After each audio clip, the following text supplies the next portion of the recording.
Right, here we go. Back again. Okay? And today I've got a 5G update because I'm sure you've seen that the media at the moment is absolutely flooded with the 5G conspiracy, alright? And it's a lot of the stories are along the lines of UK phone masts attacked amid 5G coronavirus conspiracy theory, right? So there's been attacks on masts in the UK, right? And the UK government have even came out now and said that the 5G conspiracy is dangerous nonsense. If the government are saying that, it must be, right?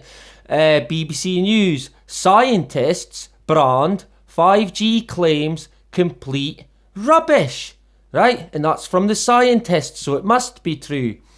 Euronews, people are saying coronavirus is a cover-up for 5G, right? So it's a cover-up or it's creating coronavirus, alright? Sky News, NHS director outraged and disgusted at 5G conspiracy attacks. And we've even got, like I said the last time, celebrities coming out and connecting 5G with coronavirus. And here's Amir Khan. He was the latest celebrity to be linked with spreading the misinformation, right? But the question is 5G dangerous? And on Wikipedia regarding 5G, it basically says that the scientific consensus is that 5G technology is safe, but speculation about possible hazards have given rise to concern being expressed in the media, right? So the media have originally started this fire, let's face it, right? And it also goes on to say that the development of the technology has elicited a range of responses regarding concerns that 5G radiation could have adverse health effects. An opinion piece published on Scientific America's online blog section asserts that complete scientific research regarding its effects has not been conducted and that there could be health risks. Another opinion piece in the same publication offers outlooks from both sides of the debate and ends in a call for more and higher quality studies on the issue. Characterised fears that the technology could cause cancer, infertility, autism, Alzheimer's and mysterious bird deaths as conspiracy theory. The US FCC and nearly all other regulators claim 5G radiation will have no scientific health effects, right? So there's two sides to the story here, okay? One person's telling you one thing while another person tells us another, okay?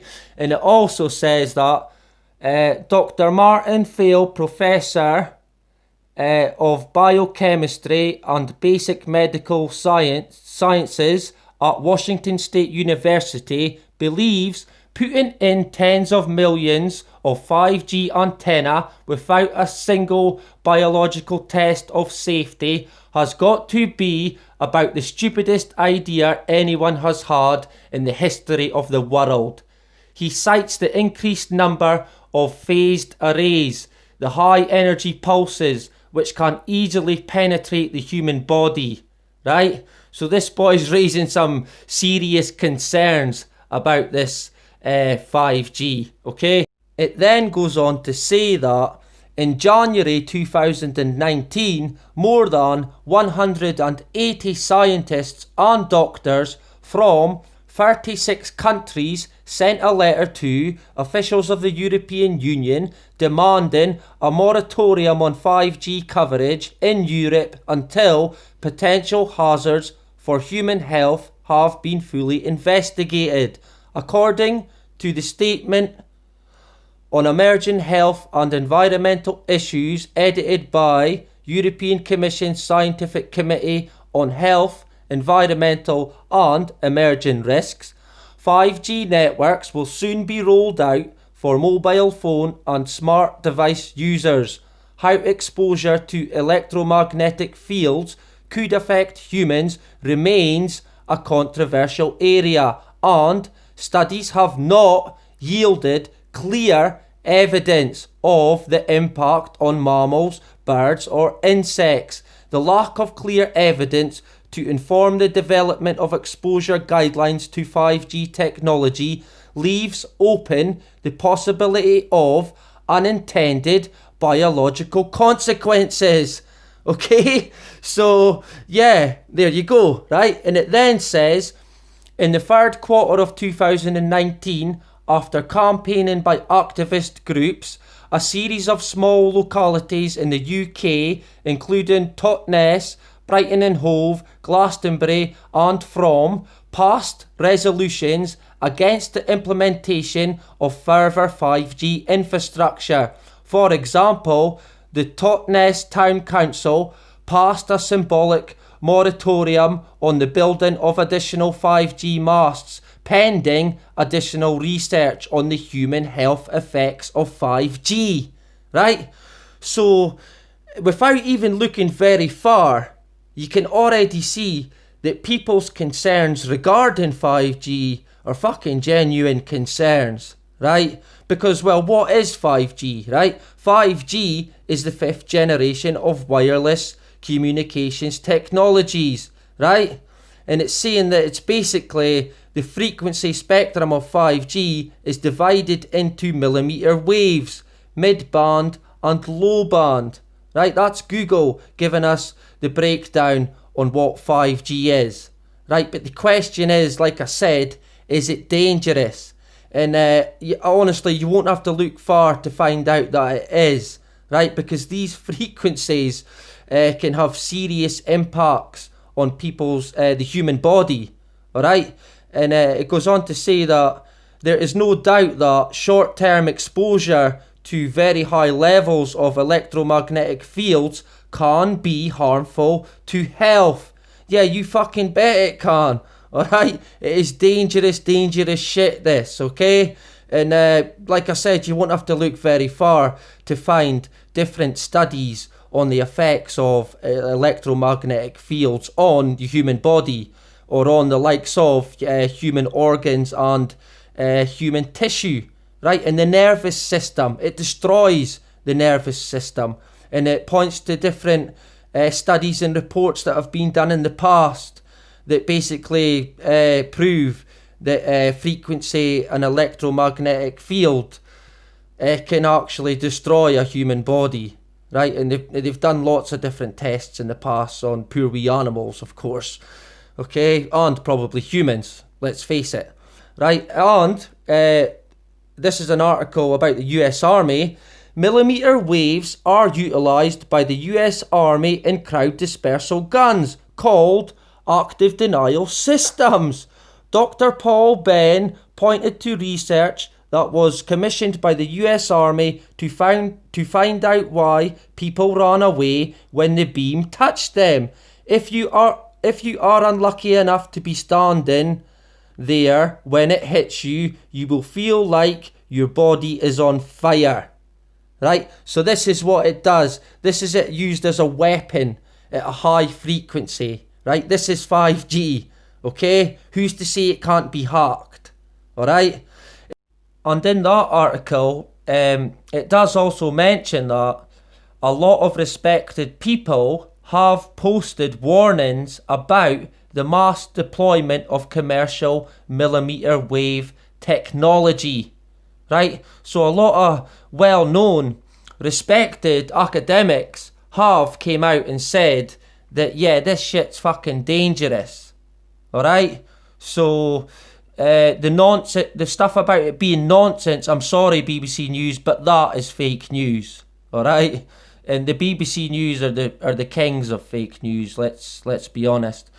But it did also point to this lady here, Devra Lee Davis, and I mean the amount of universities she's named to be involved with is pretty crazy, but she says that the 5G wavelengths used in the Internet of Things has never been tested for health effects and may adversely impact our skin and sweat glands. Right, and this is a lady that's been served in every university in the bloody world by the looks of it. Okay, so is she just speaking nonsense? Is she a crackpot fucking conspiracy theorist? I fucking doubt it very much, right?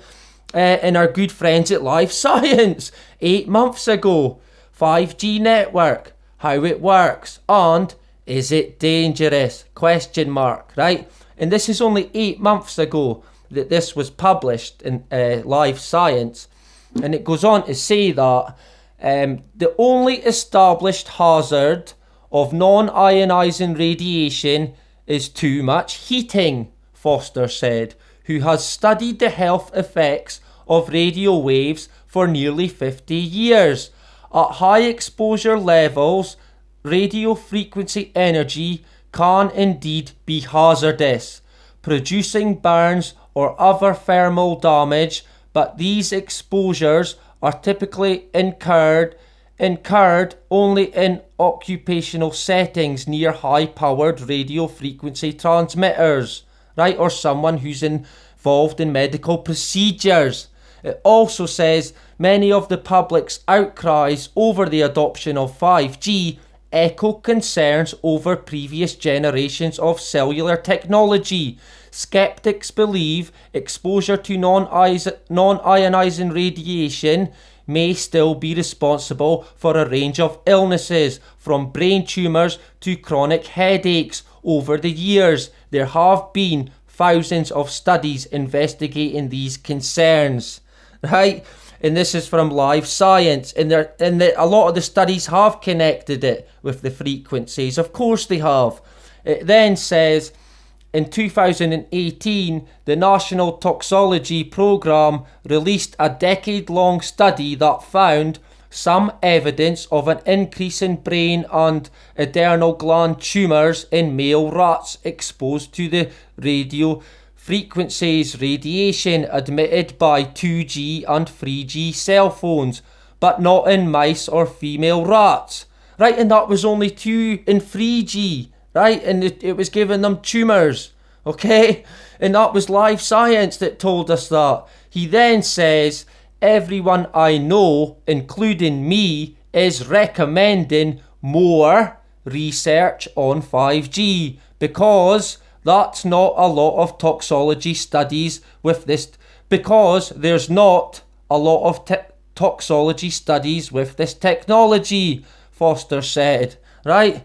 And even though I butchered that, I mean, yeah, he's saying that there needs to be more studies. They don't know enough about it yet, right? So the media coming out and basically dismissing everything that's ever been said bad about 5G is pretty criminal, really, because the studies so far would only point to there needing to be more studies. So it's just like a delay tactic, really. By the time the studies come out, it'll all be rolled out. You can bet any money on that. So this article here from the BBC News, tech firms summoned over crackpot 5G conspiracies. No, I'm sorry BBC News, but that is fucking fake news, alright? It ain't crackpot at all. Fucking do some research, right? And that brings me on to the 5G towers that have been getting burnt down in the UK, right? And as much as I like the thought of this, I am slightly worried that this could actually be some sort of false flag, right? Because if you think about it, what are they now going to bring out in terms of protection for these tower masts, right? And not only that, what sort of laws are they going to bring out for anyone who has a different fucking view on 5G, right? Because, well, this video might even get pulled, I don't know, but we'll see, right? But in terms of the 5G, I'm not really sure if it's connected with the coronavirus, but I would say that 5G would definitely fucking make you ill, okay? And that is for sure, alright? And I did also see this in Forbes today. Coronavirus phone tracking now impacts us all And this is just the start. Right? So they're basically saying that, phone tracking is the new normal. Okay? It goes on to say that it has become just one more factor in the new normal we are living with today. After an escalating backlash in months gone by against phone tracking technologies, a backlash that prompted location privacy responses from Apple and Google, we are now all being tracked to help stem the spread of the coronavirus, and apparently we're all fine with it. No, we fucking ain't fine with it, right? And we never ever have been, okay? And I'm pretty sure I speak for just about everyone when it comes to that, alright? And I did also see this before I came on. And this was just a couple of days ago. No proof coronavirus can be spread while shopping, says leading German virologist. Initial findings suggest virus may be less easily transmitted than thought. Would you believe that? Anyway, that is about it. Bye-bye.